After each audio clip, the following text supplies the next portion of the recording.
Welcome, everyone. Let's jump right into this explainer. Think of this as your masterclass to absolutely crush your strategic management exams. Today, we're going to build a logical framework funnel that will totally transform how you look at companies and, more importantly, how you structure those high-scoring essay answers.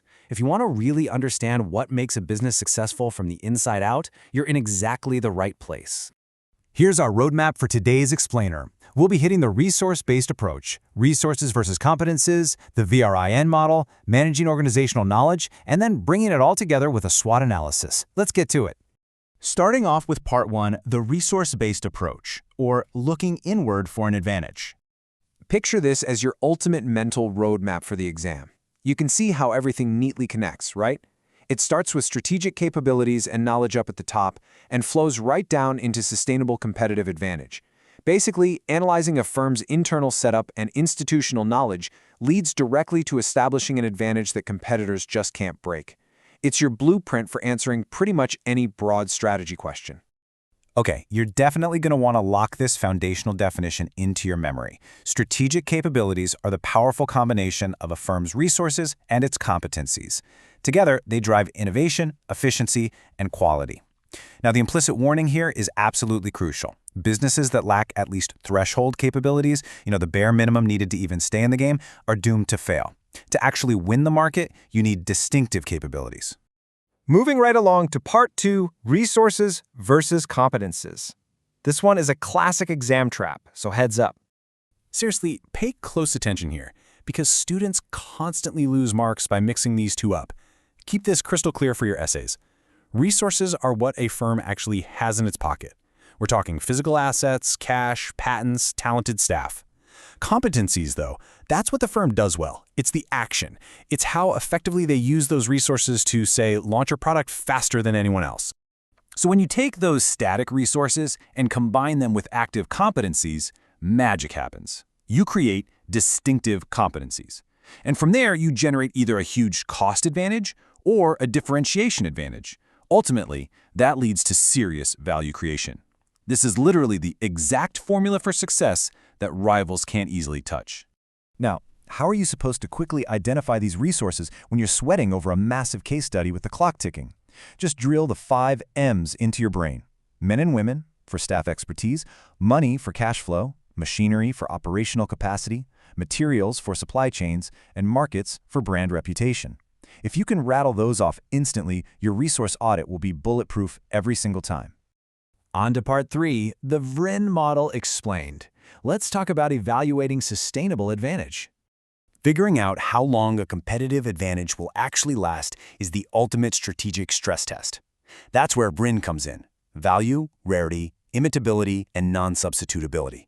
It basically tells you if you've got a sustainable edge or just a temporary spike in revenue. To make this super concrete, let's look at the epic smartphone rivalry between Apple and Samsung. Let's focus on non-substitutability and rarity for a second. Back in Q3 of 2021, Apple was dominating the US market with a 47% share, leaving Samsung at 34%. Why? Well, Apple's seamless ecosystem and integrated operating system are incredibly rare and super hard to substitute if you're a loyal user.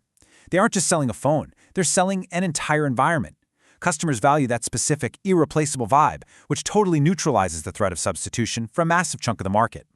And hey, if you ever need to prove the value part of VRIN on an exam, just drop this massive number.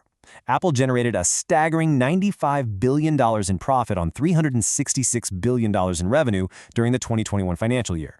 That proves their design capabilities and brand resources aren't just cool, they add measurable, immense financial value.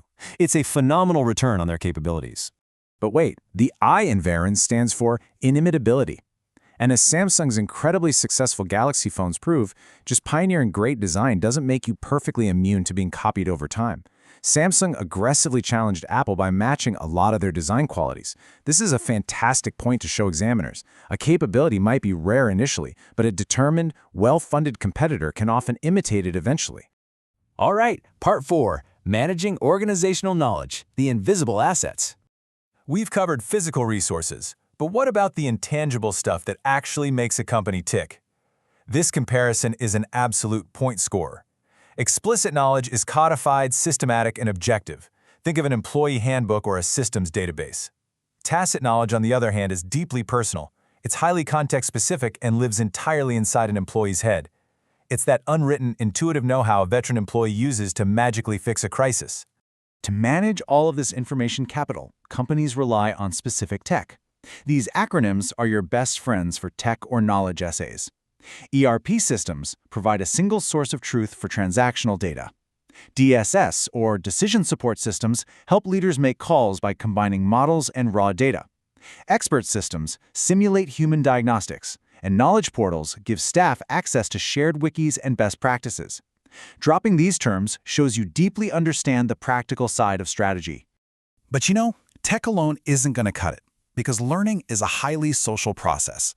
To truly adapt, a learning organization has to actively cycle through 3 phases: capturing the knowledge into databases, transferring it by making it accessible across the network, and then mobilizing it, which means actually integrating that knowledge to solve new, real-world problems.